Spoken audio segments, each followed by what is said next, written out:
Contramundo. ¿Qué tal? Bienvenidos nuevamente. Vamos a hacer hoy día un programa súper entretenido. Tenemos un invitado especial, pero primero tenemos que agradecer a varios canales que están participando con nosotros en este momento. Tenemos a República Libertaria con don Andrés Lefort, tenemos a Cuidemos a Chile, está Republicanos de Tarapacá, Contramundo y Latin Market, que lo represento yo. Quería presentar hoy día a Enrique Subercaseaux, que él ya es de la casa. Don Enrique, ¿cómo está usted? Muy buenos días. Él está desde Tailandia visitándonos y nos va a ayudar muchísimo. Enrique, ¿cómo estás? Diplomático, exdiplomático, politólogo, escritor, musicólogo, operático, así que tiene un currículum extensísimo. Y estuvo de cumpleaños la semana pasada, así que aquellos que le quieren felicitar es la oportunidad para que escriban. Junto con nosotros, hoy día tenemos... Saluda, Enrique, ¿cómo estás? Hola. ¿Qué tal, Juan Ignacio? Buenos días, buenas tardes a todos los auditores. Muchas gracias por estar con nosotros. Qué bueno, pensé que no nos estabas escuchando. Hoy día tenemos un invitado súper especial. Aquellos que lo conocen sabrán inmediatamente de que se trata de un personaje famosísimo en América Latina. Su nombre es don Carlos Polo, pero creo que vale la pena hacer un pequeño resumen. La verdad es que tiene una extensa trayectoria. Carlos, bienvenido a nuestro canal, o bienvenido a este programa, a esta entrevista. ¿Cómo estás tú? Muy bien, Juan Ignacio, Enrique, un gusto estar con ustedes. Pues aquí para comentar, siempre con buen humor, aunque a veces las coyunturas no sean las mejores. La vida siempre es importante y es un motivo para celebrar, y los desafíos, un incentivo. Mucho gusto estar con ustedes. Excelente, Carlos. Bueno, como yo les comentaba recién, un pequeño resumen porque la trayectoria de nuestro amigo Carlos es extensísima y queríamos conversar con él sobre la realidad de Perú, pero presentándolo un poquito. 15 años de experiencia en consultoría en el sector público-privado, coautor de Análisis de escenario con mentalidad de ajedrecista, que no decían por ti era la voz verdad, editor ni más ni menos que de Pandemonium 1 y 2. En este libro participaron, entre otros, súper hiper conocidos como el señor Laje y Miklos, Lucas, también peruano, entre otros grandes destacados y exponentes mundiales. Miembro del patronato de Citizen Go, miembro de la junta directiva de asteoir.org, Premio Humanidad 2016. Para entrar en contexto, ya rápidamente, yo quería comentarles una cosa. Para conocer a nuestro entrevistado y participar con él un poquito, decirle que hasta hoy, en el año 2020, han fallecido en el mundo 400.000 personas, perdón, 1.400.000 personas por el virus chino, o el COVID, como lo conocen en otro lado. Sin embargo, han sido asesinados más de 60 millones de niños hasta la fecha por el aborto, el equivalente, hasta este momento, a la población de Italia. Esto tiene que ver con nuestro invitado de hoy, porque es un gladiador, un defensor de los valores, que nos visita desde Perú. Y analizaremos conjuntamente la realidad de qué es lo que está pasando en Perú desde una mirada completa, un punto de vista político, un punto de vista social, un punto de vista económico, para guiar al resto de América Latina. Partiendo, la primera pregunta. Tenemos un gobierno nuevo y, sin embargo, apareció un artículo tuyo estos días que dice Perú, agenda feminista y pro aborto, ingresa a gobierno con una primera ministra, alertan. Cuéntanos un poco, Carlos, ¿de qué se trata esto? Brevemente, entre paréntesis ya tenemos un sinfín de preguntas, así que vamos a tratar de incorporarlas todas a este programa. Bueno, comencemos diciendo que tuvimos una semana muy agitada entre el 9 de noviembre y 16 de noviembre, donde tuvimos 3 presidentes en una semana. Esto en general ha constituido un ataque a la libertad, a la democracia, a los valores fundamentales.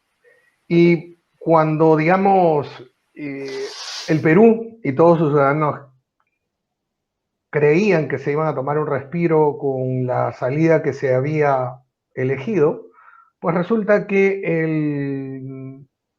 el congresista que está ejerciendo las funciones de presidente, Francisco Sagasti, elige como primera ministra a una conocida activista del aborto, de una de las organizaciones que promueve la despenalización, que ha promovido la despenalización del aborto en el Perú, lo sigue promoviendo, es la ONG Manuela Ramos, y fue coordinadora de esa institución justo en los años en que se gestó las campañas de esterilizaciones forzadas en el gobierno de Fujimori.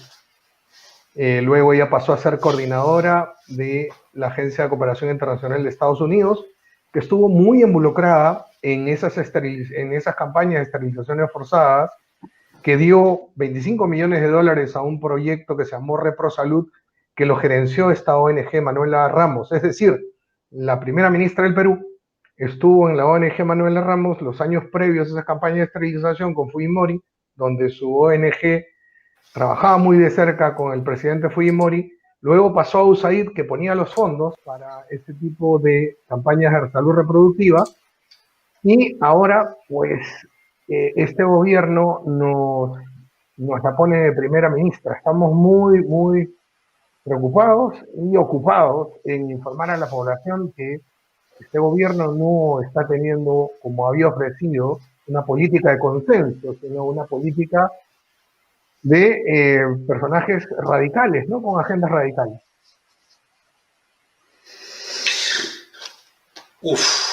Ay. Tú mencionabas, Carlos, que han tenido 3 presidentes en una semana, pero la verdad es que la historia de Perú es un poquito más compleja, porque han tenido 5 presidentes de alguna forma involucrados con la justicia. Para América Latina esto es algo bastante extraño. Bueno, tenemos el caso de Brasil, pero no es tan potente. Cuéntanos un poco qué es lo que pasa con Perú hoy día. ¿Por qué pasan estas cosas? ¿Qué es lo que sucede en Perú para que se den estas condiciones? Bueno, habría que contarlo de 2 maneras, ¿no? Y siempre con buen humor, ¿no? Porque, digamos, siempre para un peruano conversar por la oficina que dirijo, que soy el director para América Latina de Population Research Institute, antes de la pandemia viajaba hasta un poco más de lo que quería. Y tengo amigos en todos los países de América Latina. Y entonces, claro, a uno siempre le da vergüenza hablar del tema. Oye, los últimos 5 presidentes o están en la cárcel o están en camino a estarlo. Trágicamente se suicidó uno que le iban a abrir una investigación del mismo tipo de corrupción, casi todos asociados a la corrupción de Odebrecht, por no decir los 5. Y entonces da un poco de vergüenza, ¿no? Pero fíjate que el comentario de muchos de mis amigos es lo siguiente, ¿no? Y me dicen, mis amigos de Centroamérica o de Sudamérica me dicen, oye, pero lo bueno de los peruanos es que los meten a la cárcel. En mi país no. En mi país roban igual, han estado con la corrupción de Odebrecht, pero quedan impunes. Bueno, poco consuelo, es poco consuelo, pero creo que grafica un poco el panorama que tenemos en la región de un caso de mega corrupción que tuvo 2 cuestiones muy afortunadas, ¿no? Una, fiscales muy probos en Brasil que destaparon el caso, y la providencia que llevó a que todo este dinero de la corrupción entre por el sistema financiero americano, el sistema bancario.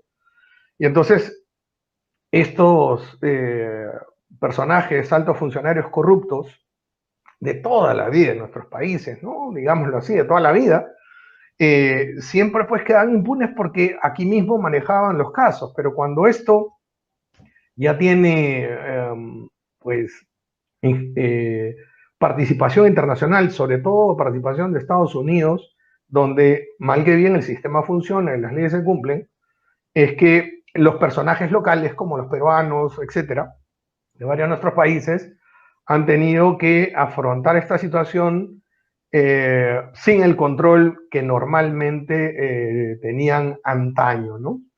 Y entonces son millonarios robos. Solo por citar 2 casos, gobiernos anteriores, desde Toledo, 2001 al 2006, aprueban la construcción de una carretera transoceánica desde el Perú para Brasil, y entonces toda la corrupción hace los expedientes técnicos y resulta que va de una zona de poca producción en el país a una zona de prácticamente ninguna producción en Brasil, y donde después de invertir $6.500 millones, resulta que solo transitan 11 vehículos al día. 11. No 11.000, 11 vehículos al día. Y entonces, claro, se gastan 6.500 millones del aporte de los impuestos de todos nosotros, que seguramente como en tu país y en todos nuestros países hacemos el esfuerzo, uno, por ser formales, ¿no? Dos, por pagar los impuestos y dejar de percibir esos ingresos para ponerlos en manos de las autoridades, creyendo en los principios, en las libertades, en la democracia, en el país, y resulta que tenemos a estos sinvergüenzas que se gastan la plata, reciben sobornos y lógicamente merecen estar en la cárcel, ¿no? Ok. Veo a Enrique ahí con unas ganas de preguntar. Vamos, Enrique. Bueno, ciertamente el caso de Perú llama un poco a la confusión, entre otras cosas, porque siempre ha existido una percepción que la justicia en Latinoamérica está escorada, pero quiero alejar un poco el lente, hacer un zoom hacia atrás. Está el tema del intervencionismo venezolano o el intervencionismo progresista, de izquierda, marxista, como se quiera. ¿Cuánto pesa eso en la ecuación peruana? Lo pregunto porque me acuerdo que en una de las elecciones pasadas, en la Kuczynski, creo, los dos candidatos eran de derecha y por lo tanto el electorado mayoritario de Perú era de derecha. Entonces, ¿cuánto quiere intervenir la izquierda latinoamericana o la izquierda internacional para dar vuelta a esta realidad numérica? Mira, yo creo que fue engañoso el decir que los dos candidatos del 2016, Keiko Fujimori y Pedro Pablo Kuczynski, al que todos conocemos como PPK porque menos del 1% podrían repetir Kuczynski bien dicho, y el 0.01 podía escribirlo bien porque es un apellido polaco, dificilísimo escribir, o sea, y entonces PPK, digamos, ¿no? Keiko y Fujimori y PPK, pues se presentaban internacionalmente como gobiernos de derecha, pero resulta que aquí, esta es mi opinión de varios también, que vemos asuntos del prisma de las libertades económicas, las libertades fundamentales, las libertades democráticas, en el que hay un conglomerado de grupos, de ONGs, de partidos políticos, de universidades, de grupos, entre comillas, la sociedad civil, donde hay algunos filoterroristas. Es un conglomerado que cada uno saca el provecho personal, pero es un conglomerado de izquierda que subsiste a todos estos gobiernos, ¿no? El gobierno de Alejandro Toledo del 2001 al 2006 tuvo dos periodos absolutamente claros, ¿no? Un periodo que comienza al ser elegido Alejandro Toledo del 2001, llevado muy de la mano del doctor Luis Solari, que ciertamente es un político católico, que es un político que no tiene una agenda de izquierda, y bueno, hace una serie de política pública, siendo ministro de Salud, después siendo presidente del Consejo de Ministros, pero resulta que Alejandro Toledo, digamos, a los 2 años y medio de su gobierno, hace un movimiento y cambia su agenda por una agenda con estos conglomerados grupos de izquierda que habían surgido después del gobierno de Fujimori, y es lo que posteriormente Alan García, del 2006 al 2011, convivió con este poder. Humala les dio toda la agenda de su gobierno y PPK también. Entonces, PPK, que se presentaba como un técnico de derecha, financiero, se presentaba con la publicidad de un gobierno de lujo, a la reactivación del país, fue el gobierno que tuvo a los mismos ministros, desde Toledo, Alan García, Humala, prácticamente los ministros, los viceministros y la plana de directores simplemente rotaron en estos gobiernos y permanecen siguiendo las mismas recetas, sobre todo en la agenda social. Esto es aborto, apoyo del concepto de género en las políticas públicas, sobre todo de educación y de salud, apoyo a la agenda LGTB. Y entonces, claro, no se podría decir exactamente que el gobierno de PPK fue un gobierno de derecha. De hecho, en los primeros 6 meses aprobaron una serie de normas del Ejecutivo donde se aprobó el hecho de dar anticonceptivos a los jóvenes sin el consentimiento paterno desde los 14 años, cosa que poco se ha mencionado. Se impulsó el currículum de educación en los colegios con el concepto de género, con el concepto de identidad de género, ¿no? Que no tiene límites y que cuando dicen que solo es LGTB te están escondiendo buena parte del discurso, porque esto es todas las letras del abecedario. O sea, el género es un concepto abierto que no tiene límites a las orientaciones sexuales. Y apoyo a la distribución de la píldora del día siguiente, muchas otras cosas más, que es la agenda social conocida de estos grupos de ecología radical, de diversidad cultural, multiculturalismo. Es decir, no fue un gobierno de derecha por ese lado de ninguna manera. Carlos, cuéntame una cosa, el aborto, ¿cómo va en Perú? ¿Está autorizado en 3 causales o hay proyectos como en Argentina de llevar al aborto libre? Hay proyectos, pero aquí es buena ocasión para hacer una aclaración que creo que puede ser muy importante, incluso para muchos grupos pro vida que a veces suelen caer en un error de concepto importante, ¿no? El aborto es una inconducta, es un delito en el Perú. Solo hay un caso donde este delito, o sea, está tipificado en el Código Penal, solo hay un caso donde este delito es no punible. Entonces, decir delito no punible no es lo mismo que decir está legalizado o que es un derecho o que está permitido. Cosa que se toman el tiempo y enfatizan los grupos promotores del aborto. Dicen, está permitido, es tu derecho, acude, y si tienes el caso de que puedes morir, ¿no? El aborto llamado terapéutico, digamos, ¿no? Este nombrecito que hay que ponerlo entre comillas, ¿no?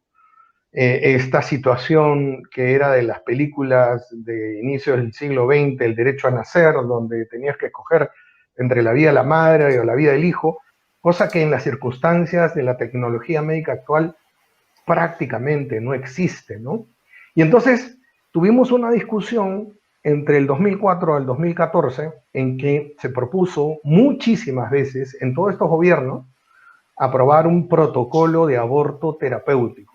Pero un protocolo es una reglamentación, es una norma técnica que tiene un gran problema. Finalmente, en 2014, en el gobierno de Humala se aprobó, pero como se aprueban muchas normas, digamos, de ese nivel, ¿no? Bueno, de otros niveles también, pero esta norma en particular lo hicieron pues a la fuerza, al caballazo, con prepotencia, porque técnicamente no se puede reglamentar un delito. Y en el derecho penal hay muchas figuras que constituyen delitos no punibles. Por ejemplo, para explicarlo en el caso del Perú, ¿no? En el caso del Perú, un robo de menor cuantía, ¿no? Que está estipulado cuánto es menor cuantía, menos de una unidad impositiva tributaria, algo así como $1.200, cuando se produce un robo de menor cuantía, es no punible. Y entonces, pero a nadie se le ocurriría hacer una reglamentación del aborto no punible para que puedas robar sin ir a la cárcel. O para que exijas como derecho el hecho de robar una cantidad que sea de menor cuantía, o decir de que eso está permitido en el Perú y todos podemos robarnos con tal de no excedernos la cantidad. O vas con tu calculadora, tasas todo lo que te robas y entonces no te pasas la cantidad y no hay problema. Eso es lo que se hizo con el aborto terapéutico. O sea, reglamentar una inconducta, un delito, y hacerlo pasar como un protocolo que la ciencia médica debería resolver. lo estudiamos con algunos ginecólogos de renombre aquí en el Perú. El protocolo del supuesto aborto terapéutico tenía 11 causales, 10 eran circunstancias médicas de emergencia obstétrica, y en todas esas, en las 10, voy a mencionar la 11 al final, la 11ª al final, en las 10 siempre había una alternativa para que el médico pueda intentar salvar las dos vidas. Y es lo que hacen los médicos, normalmente. O sea, yo tengo un hermano cirujano que atiende en un hospital emblemático aquí en Lima, y en ese hospital llega gente baleada, atropellada, y él como cirujano tiene que atenderla. Él no se va a poner a pensar en qué caso sí lo puede dejar morir. En todos los casos tiene que tratar de salvarlo, y en algunos casos la gente morirá porque, bueno, viene demasiado mal.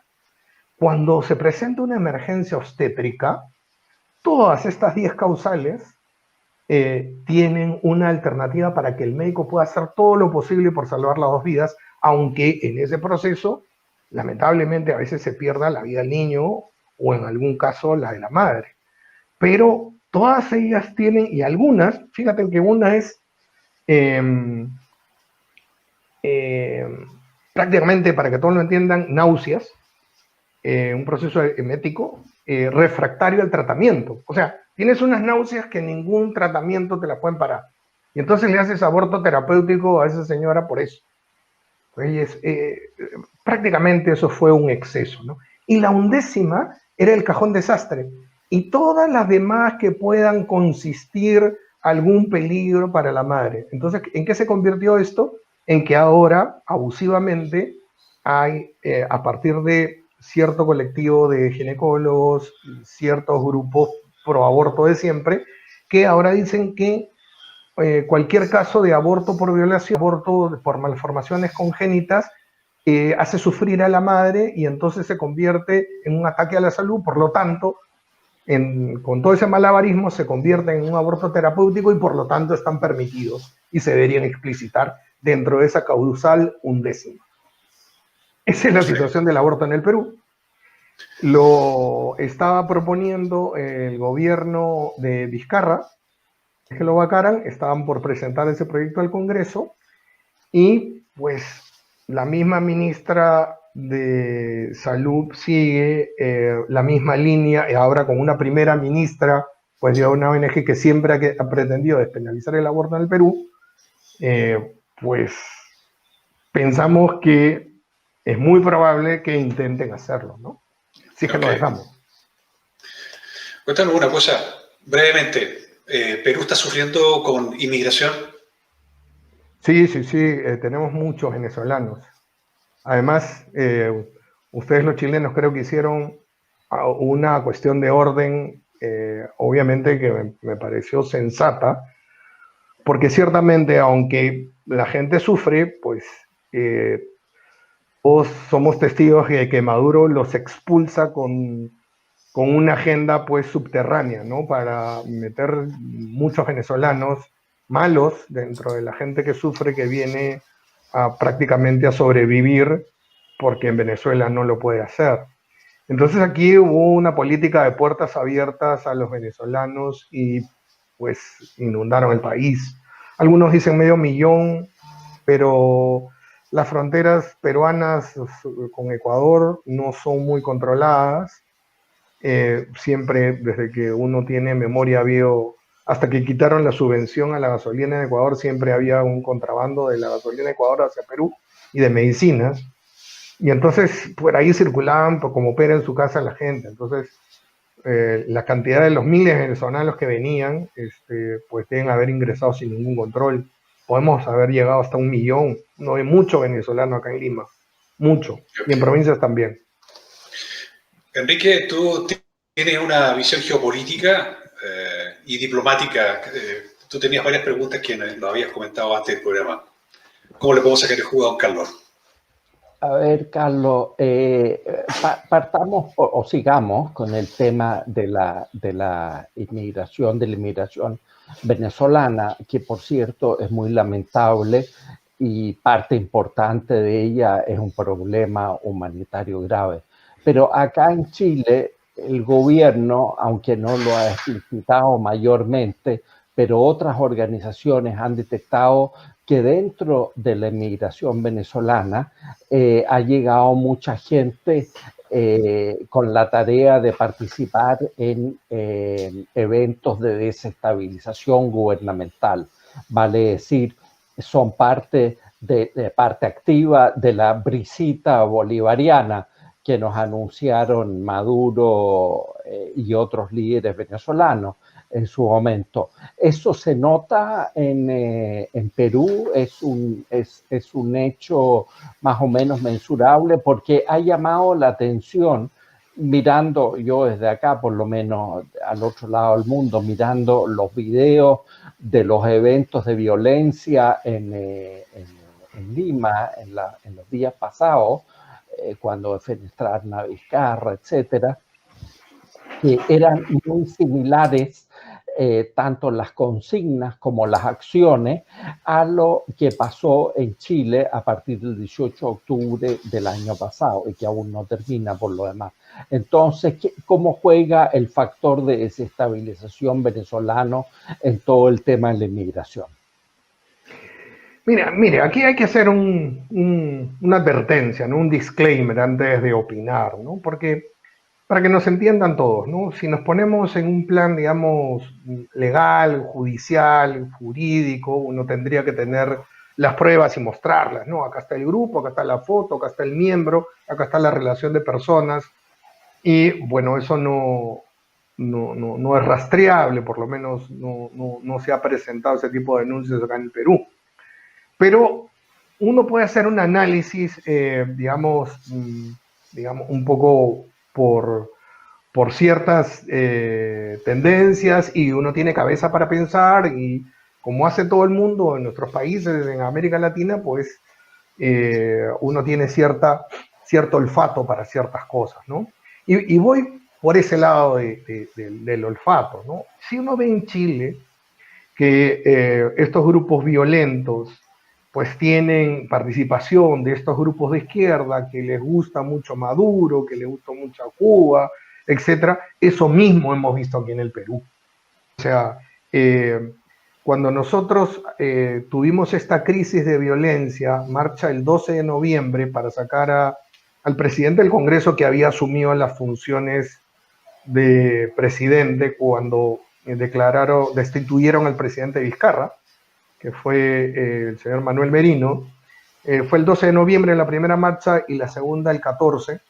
Uno ve el mismo tipo de violencia, el mismo tipo de armas caseras que salieron en muchos videos, el mismo tipo hasta de eslogans, y los grupos que apoyaban y los grupos que se beneficiaron, pues todos están muy emparentados con Venezuela.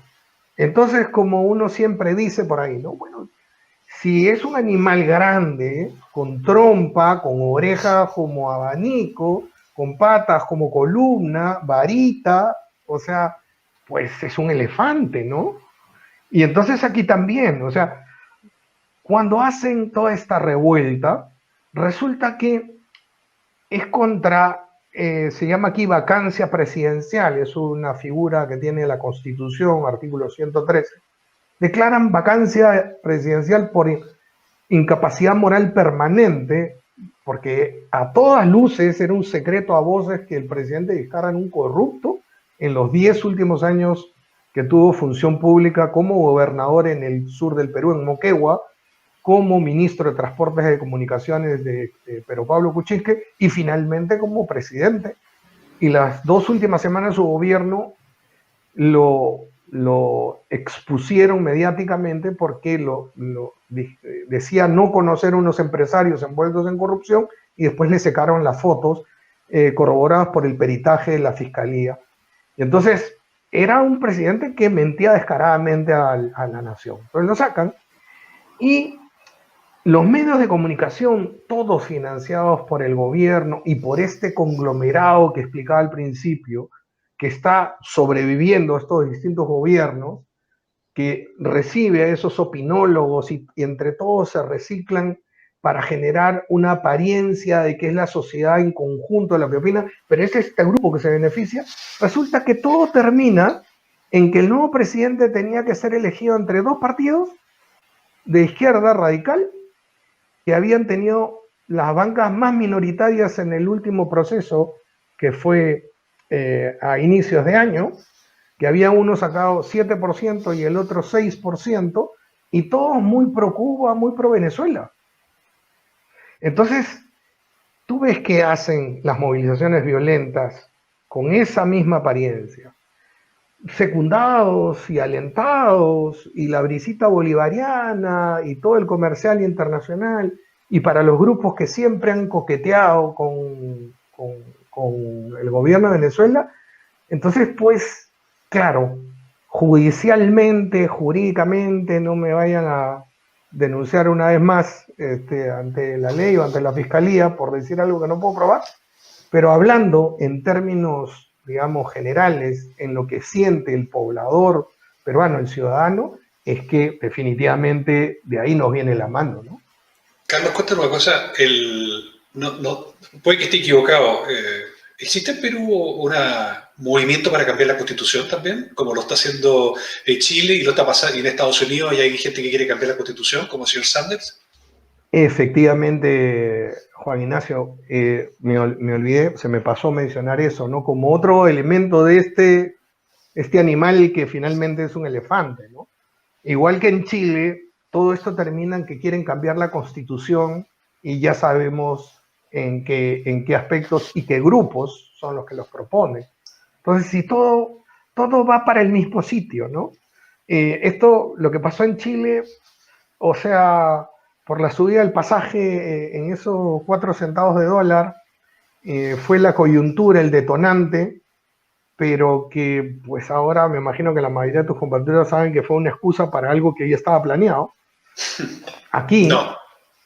Aquí los medios de comunicación y todos los partidos, tanto de izquierda o de derecha, han hecho caso omiso sobre eso y como que no hubiera existido. O sea, creo que me comí la parte en todos los ciudadanos que tienen 2 dedos de frente. Me comí los 2 dedos de frente. Oye, tú, Carlos, eres un trotamundo.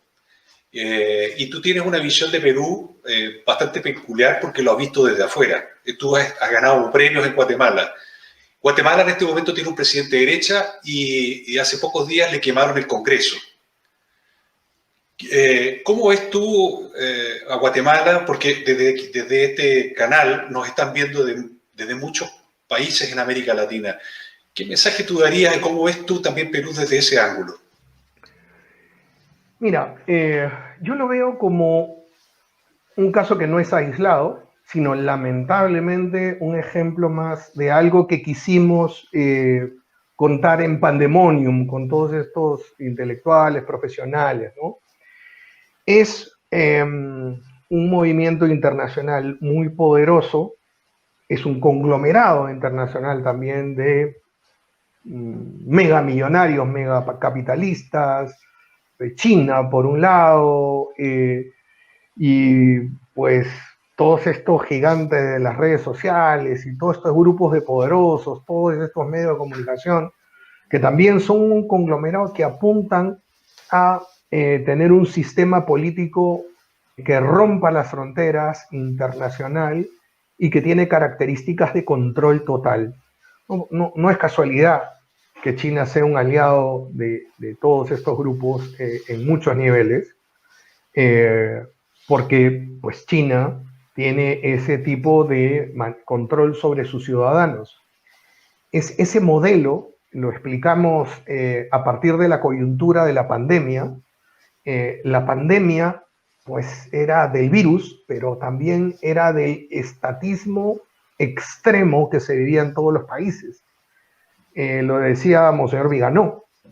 ¿Quién se hubiera imaginado hace un año? Él lo decía hace 10 meses en una carta que se publicó hace una semana. ¿Quién se hubiera imaginado que uno podría ser metido a la cárcel por salir a pasear con su familia, por ir a la playa o por ir a misa?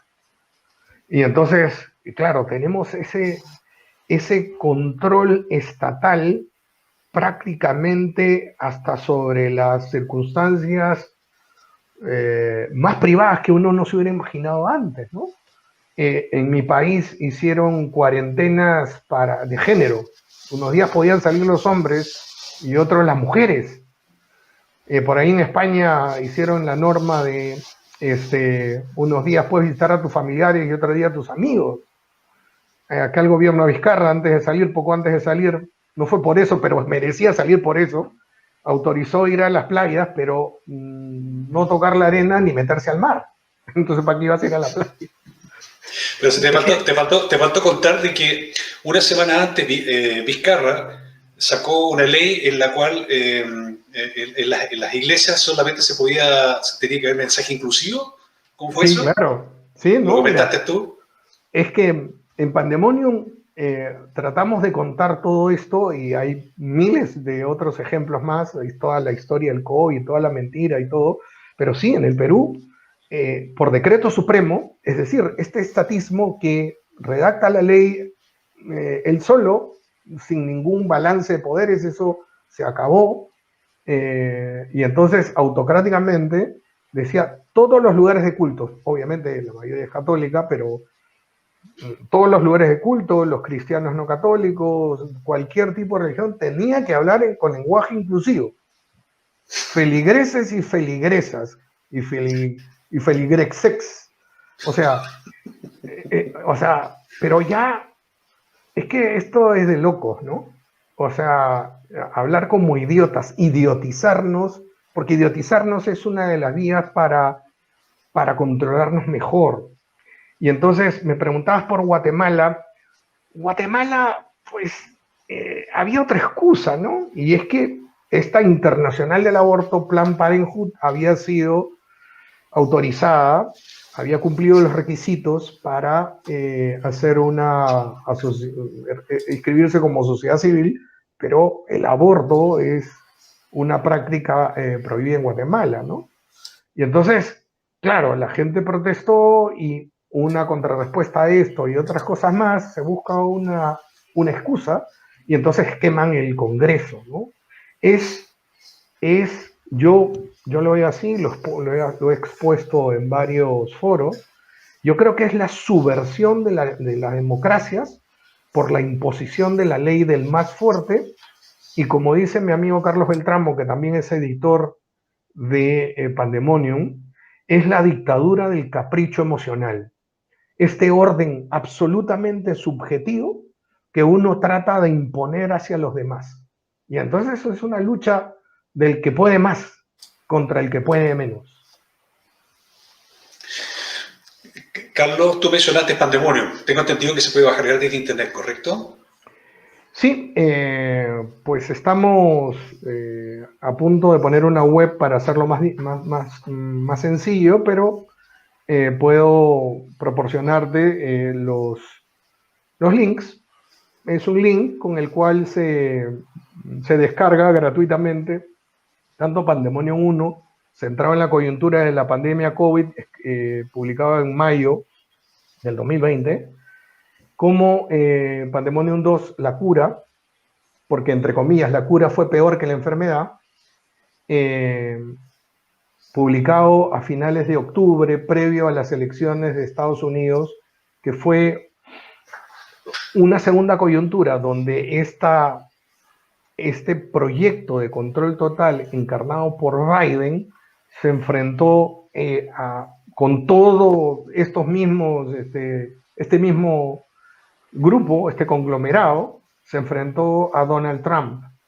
Y entonces era clara, tú veías una agenda por un lado, quién está a favor del aborto, quién está a favor de los LGTB, quién está a favor de China, quién está a favor de todo lo que denunciamos en este modelo de Pandemonium, era Biden, y todo lo opuesto era Trump. Y esta polarización del ámbito político en Estados Unidos, pues es lo que de alguna u otra manera se está viviendo en Guatemala, se vivió en Chile, se ha vivido en Perú, y se está viviendo en muchos otros países, ¿no? En Ecuador también hubo una crisis simultánea a la que tuvieron ustedes en octubre del 2019, en Ecuador. Tanto es así que el presidente Lenín Moreno tuvo que mudarse de Quito a Guayaquil y se metió en un búnker. Ahí los protagonistas fueron los del Consejo Nacional de Asociaciones Indígenas, del Ecuador, la CONAIE. Fue terrible también, ¿eh? Y no desembocó en algo peor porque, bueno, se tranquilizó un poco la cosa, ¿no? Carlos, ahí te están mandando saludos de Zaragoza, España. Veo que tiene fans en todo el planeta, así que felicitaciones. Bueno, Carlos es un invitado de lujo. Carlos, hay una cosa que resulta para el común de los latinoamericanos, la sensación de que en Perú no hay comunismo. Ustedes sufrieron el embate Sendero Luminoso, con asesinatos durante muchos años. Sin embargo, uno desde otro país ve a un Perú con candidatos de derecha y los de la izquierda en una posición bastante menoscabada. ¿Es así realmente? ¿Hay comunismo en Perú? ¿La gente qué piensa el ciudadano común sobre estos partidos que son dictatoriales en América Latina? Mira, yo creo que el comunismo ha sido bastante inteligente como para poder esconder el objetivo final que persigue y solo mostrar en una narrativa política aquellos pasos intermedios que sean políticamente más correctos, ¿no?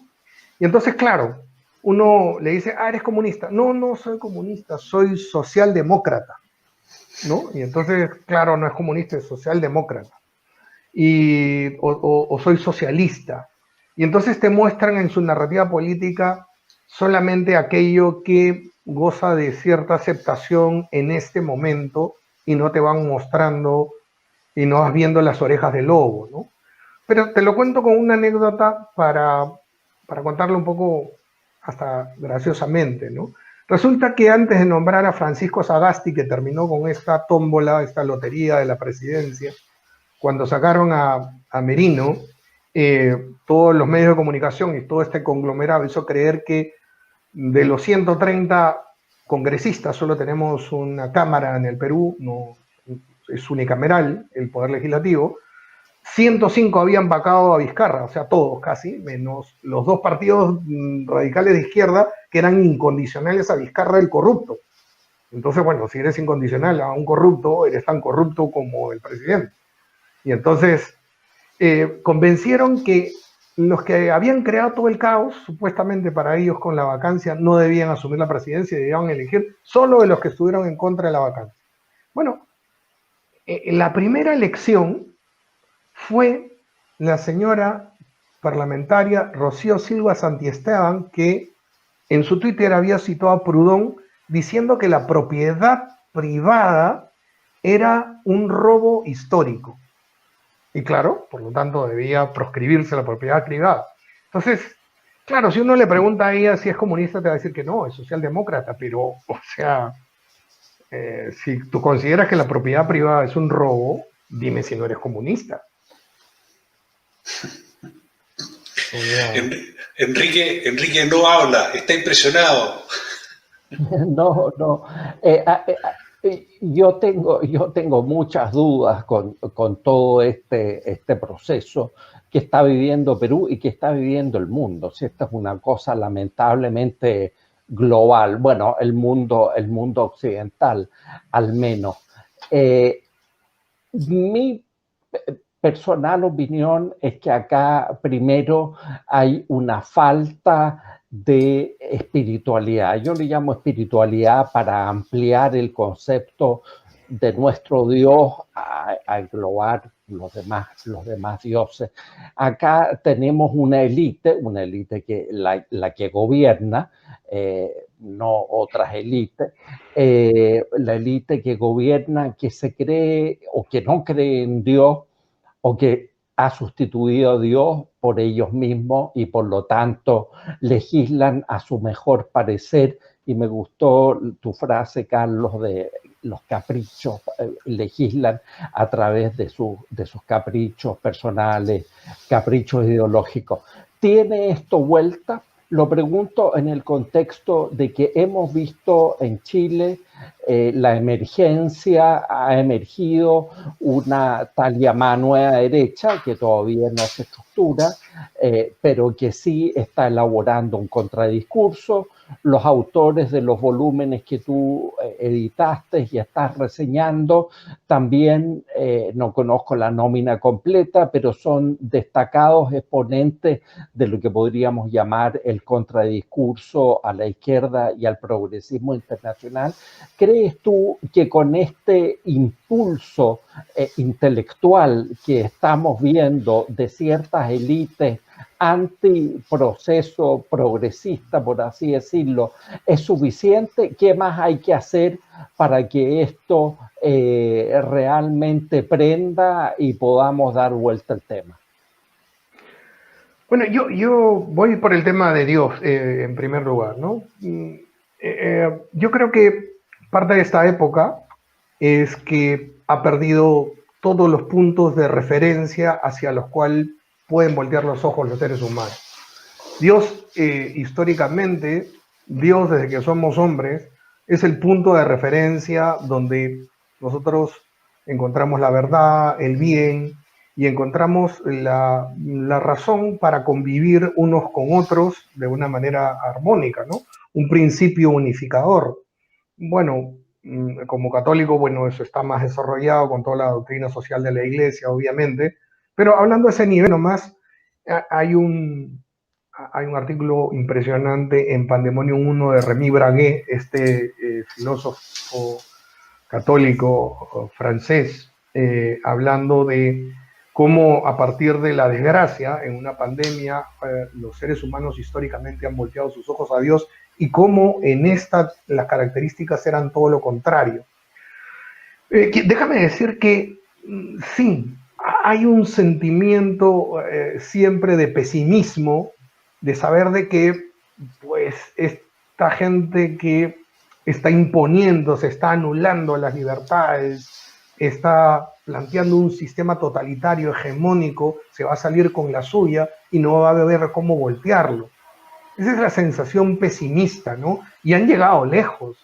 O sea, si quieren imponernos el lenguaje inclusivo en las misas, ir a la playa sin meterte al mar y toda esta locura del género, etcétera, pues han llegado lejos y han llegado profundo para el ser humano. Sin embargo,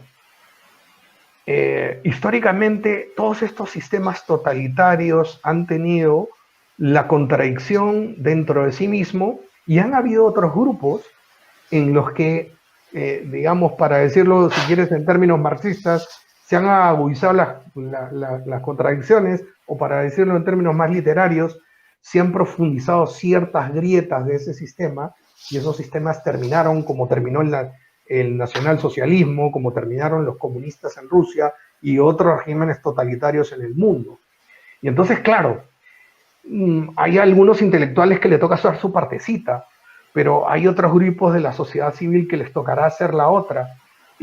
Yo veo que las características de este sistema hegemónico son sistemas de un socialismo que, por lo menos en América Latina, no produce riqueza, distribuye pobreza. Eso es Venezuela.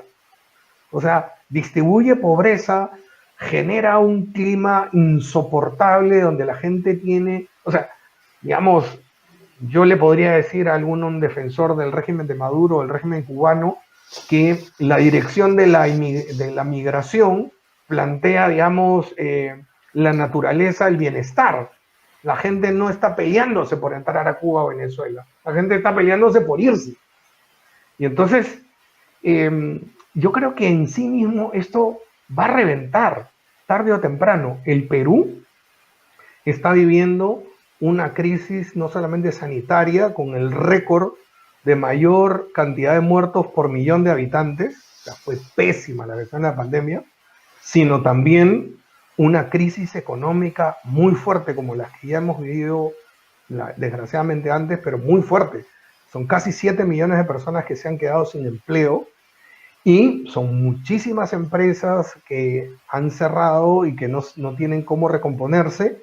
Y el gobierno Vizcarra hizo un proyecto que se llama Reactiva Perú y se reactivaron entre algunas empresas, todos los medios de comunicación que servían al gobierno. Es decir, crecimiento improductivo, algo que no produce riqueza.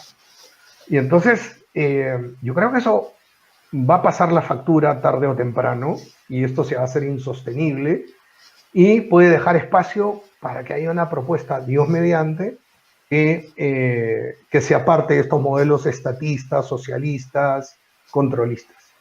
Sí, nos quedan algunos minutos todavía y te metiste en un tema que me gusta mucho, que es el tema económico. Un par de datos. Se supone que Perú es uno de los países que ha tenido el mayor retroceso económico de América Latina. Hay otro que tuvo un retroceso mayor, que fue Argentina. Y mencionaste también el tema del empleo. Me llegó hoy en la mañana un estudio bien interesante sobre se hizo a 20.000 empresarios en América Latina, y Perú es el único país que aparece con posibilidades negativas de aumentar el empleo dentro de los próximos 24 meses. ¿Cómo crees tú que el efecto económico puede afectar al tema político para las elecciones que ustedes tienen en abril del próximo año? Pues mucho, yo creo que mucho, porque ya después de 7 meses de pandemia, casi 8, que llevaba Vizcarra, el tema del COVID, el miedo, el terror que el mismo gobierno, la misma prensa internacional y local habían sembrado con respecto al virus. El virus hay que cuidarse, obviamente, hay que ser responsable, hay que seguir las normas de higiene, de precaución. Eso, pues, quien lo duda, ¿no? Yo no estoy en contra de eso. No digo que la pandemia no existe, existe. Y mucha gente se murió, mucha gente quedó con secuelas. Pero, junto con eso, la gente, más del 60% de la economía del Perú es informal. Hay muchísima gente que tiene un empleo, una ocupación, digamos, informal, que se procura el sustento diariamente, o sea, trabaja para el diario. Y entonces esta era una pandemia hecha con criterios para la clase media, ¿no? Sal una vez por semana para comprar todas las cosas, no salgas a cada rato. El 30% de los hogares en Lima no tiene un refrigerador. Entonces, ¿cómo vas a comprar para la semana? Y tienes que tener el dinero para comprar para la semana, y mucha gente gana para comer en el día.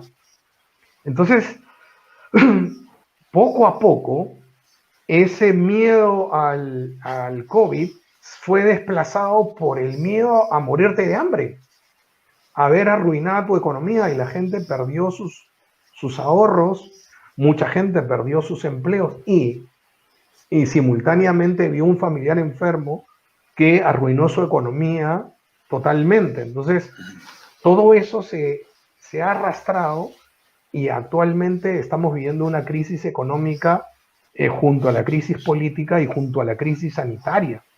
Yo creo que todo esto va a depender de cómo algún candidato que pueda tener una propuesta seria, que lamentablemente entre los que hasta ahora han presentado sus alternativas parece no existir, puede capitalizar este malestar económico y convertirlo en una alternativa, Dios quiera, vamos a rezar para que así sea, diferente a la misma receta que, como he dicho, hemos vivido desde el 2001 hasta la fecha, con esta gente recirculando y arruinando al país. Obviamente hubo un crecimiento hasta más o menos el 2012 a la mitad, 2013 a la mitad del gobierno de Humala, sostenido, pero ustedes saben cómo funciona la economía, se producen las cosas buenas y luego esto tiene un efecto que va en los años posteriores, y si comienzas a hacer las cosas mal, bueno, la curva va hacia abajo. Eso nos ha pasado. Solo para complementar esta respuesta económica. Vizcarra, antes de comenzar la pandemia, tenía una fuerte crisis económica que no sabía cómo solucionarla, y no tenía ninguna iniciativa de reactivación económica. La pandemia le cayó como el niño al dedo. Podría haberse robado la frase de López Obrador, porque eso disimuló la crisis económica. Pero al pasar la crisis de terror por el COVID, pues se reactivó este miedo totalmente justificado por la crisis económica que estamos viviendo, que ya vivíamos y se ha agudizado. Perfecto. Enrique, Sí, una sí. última pregunta aparte tuya. Tenemos la gran sombra del país del norte, todos nosotros, una sombra gravitante.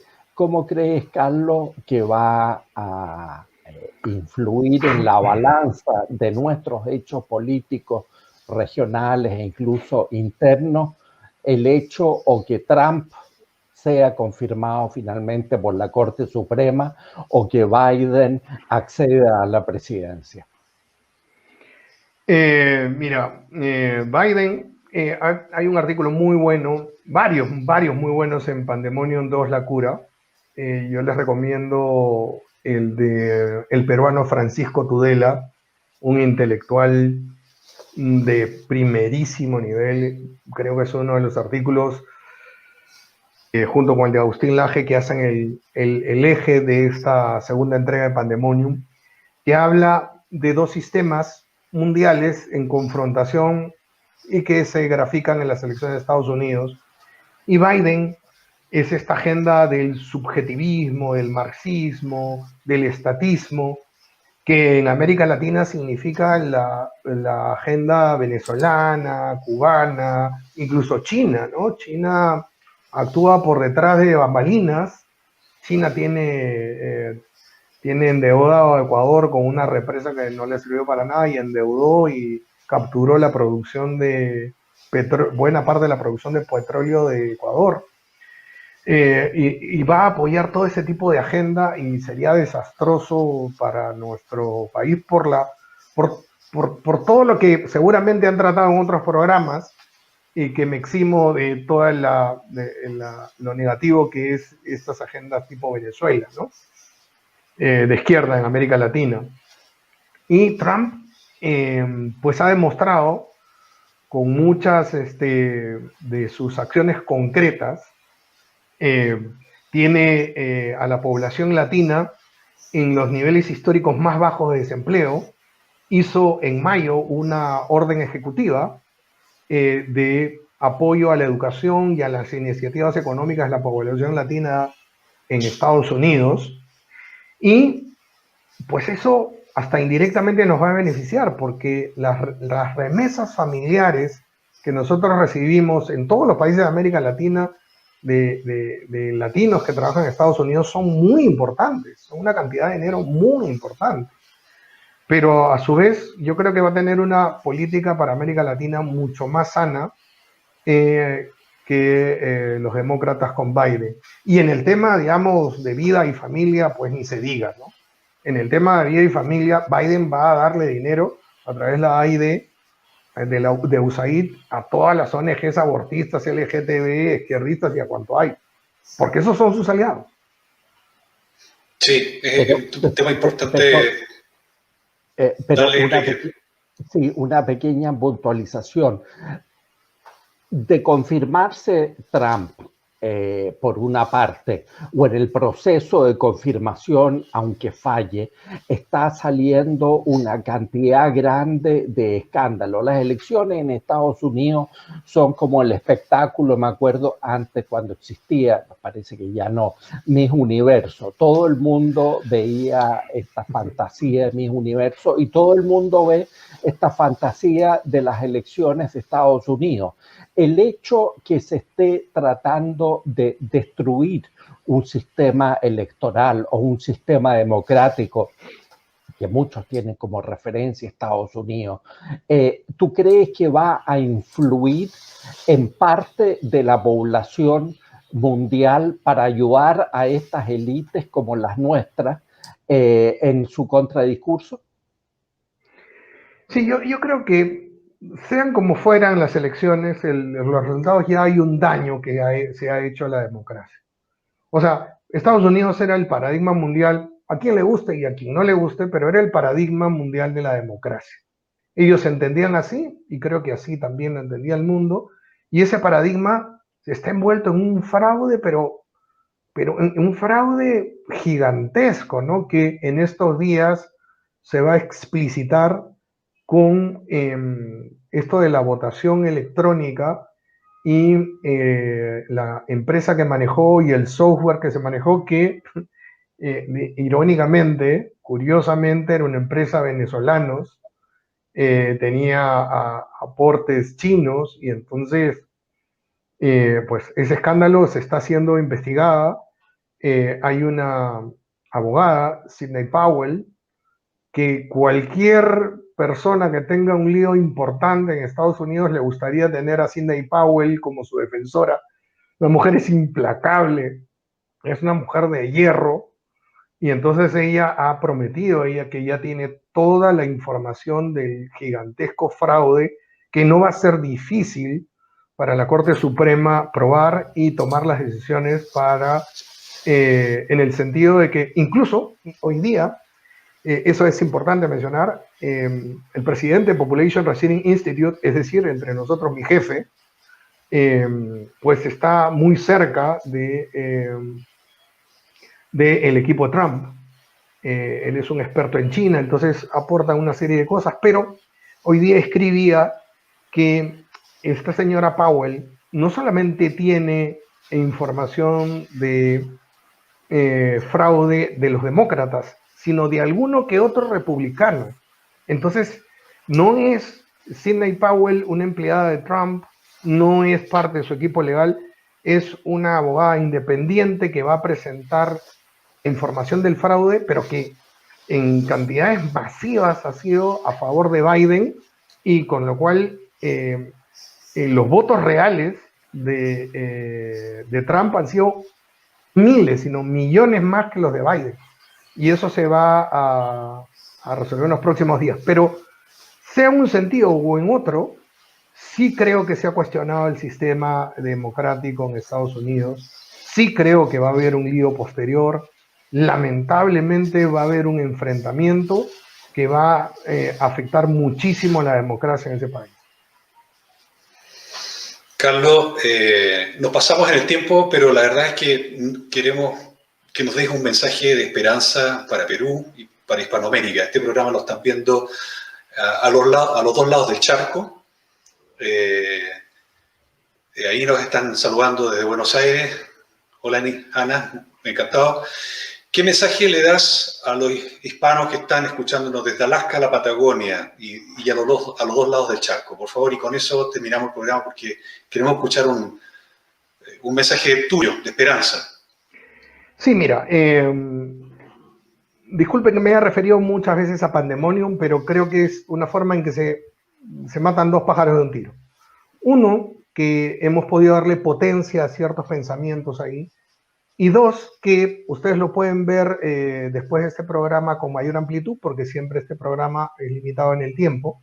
Y ahí decíamos, frente a la narrativa del gran reseteo, de este controlismo que quiere borrar nuestro pasado y darnos la moralidad, los principios y las reglas de juego, como si con un complejo de Adán, y decirnos cómo debemos hasta estornudar de aquí en adelante, hay una propuesta de parte de todos nosotros por la restauración de este aparato lógico, filosófico, que es la civilización de Occidente judeo-cristiana, con sus principios y sus valores, que viene desde Aristóteles. Es un sistema que desarrolla en la sociedad la capacidad de entender las cosas con certeza y de aproximarse a la verdad. Todo esto está puesto en juego ahora, está puesto bajo amenaza, pero nosotros tenemos que participar más en la política.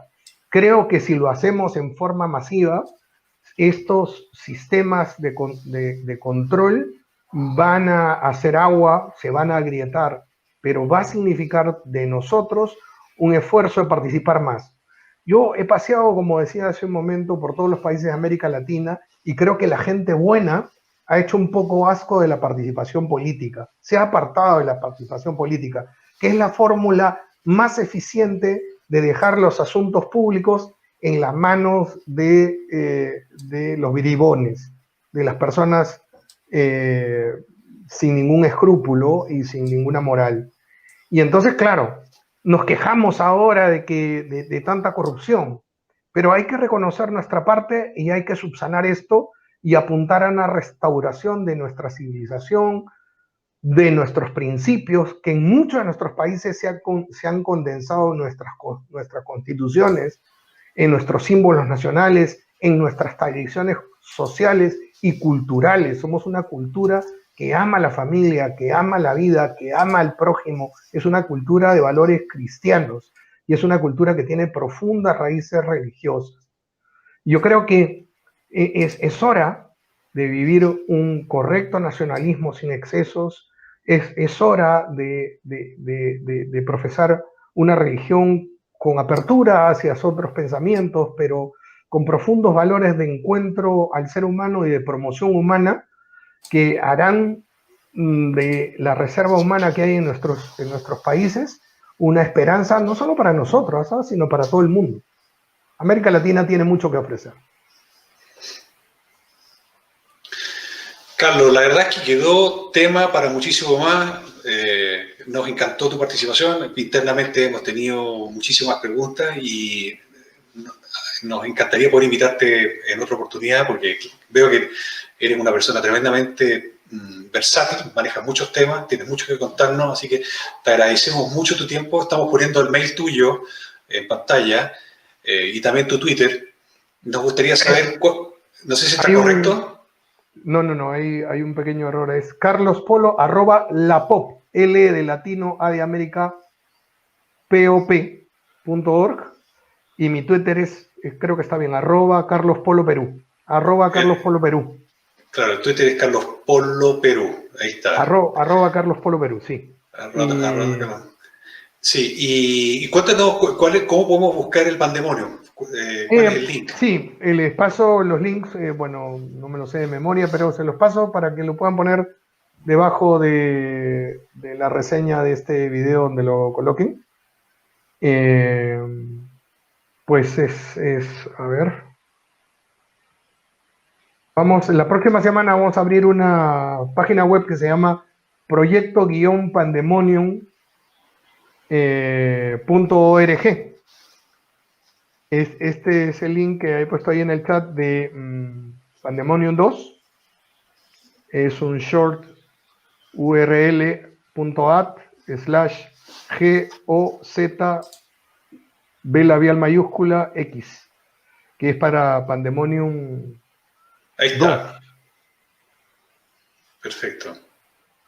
De todas maneras, toda esta información la vamos a poner en los comentarios y para mí ha sido un honor tenerte en el programa. Enrique, también muchísimas gracias por participar. Desde Tailandia está amaneciendo, desde acá, desde este lado del mundo, ya es de noche. Así que muchísimas gracias a todos por participar. Nuevamente agradecer a República Libertaria, agradecer al canal de Cuidemos a Chile, a Republicanos de Tarapacá y también al canal de Contramundo por haberse acoplado a este programa. Carlos, muchísimas gracias por tu tiempo, que tengas un excelente día y lo que quede de la semana. Bendiciones para ti y tu familia. Para todos ustedes, muchas gracias. Contramundo.